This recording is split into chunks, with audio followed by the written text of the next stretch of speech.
qu'il a donné son Fils unique, afin que ceux qui croient en lui aient la vie éternelle. Louange à toi, Seigneur, Roi d'éternelle gloire. Évangile de Jésus-Christ selon saint Jean. En ce temps-là, Jésus disait aux Juifs: Si c'est moi qui me rends témoignage, mon témoignage n'est pas vrai. C'est un autre qui me rend témoignage, et je sais que le témoignage qu'il me rend est vrai. Vous avez envoyé une délégation auprès de Jean le Baptiste, et il a rendu témoignage à la vérité. Moi, ce n'est pas d'un homme que je reçois le témoignage, mais je parle ainsi pour que vous soyez sauvés. Jean était la lampe qui brûle et qui brille, et vous avez voulu vous réjouir un moment à sa lumière. Mais j'ai pour moi un témoignage plus grand que celui de Jean. Ce sont les œuvres que le Père m'a donné d'accomplir. Les œuvres mêmes que je fais témoignent que le Père m'a envoyé. Et le Père qui m'a envoyé, lui, m'a rendu témoignage.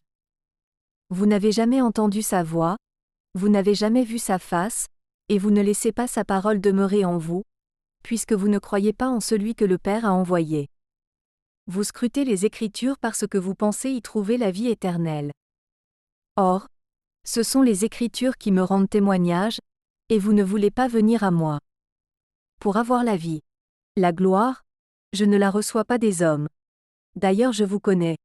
Vous n'avez pas en vous l'amour de Dieu.